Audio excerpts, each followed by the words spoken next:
Եկեք Տերոջը դառնանք, քանզի Անիկա զարկավ ու Անիկա մեզ պիտի բժշկե։ Անիկա վիրավորեց ու Անիկա պիտի կապե։ 2 օրեն մեզ պիտի կենդանացնե։ 3-րդ օրը մեզ պիտի կանգնեցնե ու անոր առջև պիտի ապրինք։ Տերը պիտի ճանչնանք ու Զանիկա ճանչնալու ետևե ըլանք։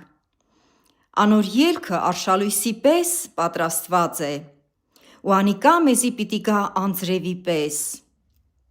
երկիրը ոռոգող վերջին անձրևին պես։ Քեզի ինչ չնեմ, ով Եփրեմ, քեզի ինչ չնեմ, ով Յուդա, վասնզի ձեր բարությունը առավոտյան ամպին պես ու շուտով ցնդող ցողի պես է։ Ասոր համար մարգարեներուն ձեռքով զանոնք կոտրեցի, Բեռնիս խոսքերովը զանոնք մերցուցի, որպես իմ դատաստաններս լույսի պես ելլեն, քանզի ես ողորմություն կուզեմ և ոչ թե զոհ, ու ողջակեզներեն ավելի Աստծո գիտությունը։ Իսկ անոնք Ադամի պես ուխտազանց եղան, ու ինձի անհավատարմություն ըրին։ Գաղաադ անօրեններու քաղաք է, արյան հետքերով լեցուն։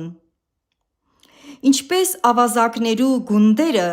մարդու համար դարանամուտ կլան, այնպես ալ քահանաներուն խումբը։ Սիւքեմի ճամբուն մեջ սպանություն ու եղեռնագործություն կնեն։ Իսրայելի տունը սոսկալի բաներ տեսավ, Եփրեմին պոռնկությունները հոն են, Իսրայել պղծվեցավ։ Քեզի ալ հունձք մը պատրաստված է, ով Յուդա, երբ իմ ժողովուրդս գերութենե դարձնեմ։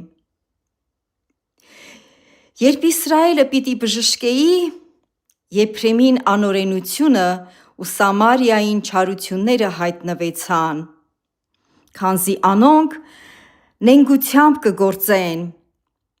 գողը ներս կմտնե, ու դուրսը ավազակները կմերկացնեն։ Իրենք չեն մտածեր, թե ես իրենց բոլոր չարությունը կհիշեմ, հիմա իրենց գործերս իրենք պաշարեցին, անոնք իմ երեսիս առջևն են։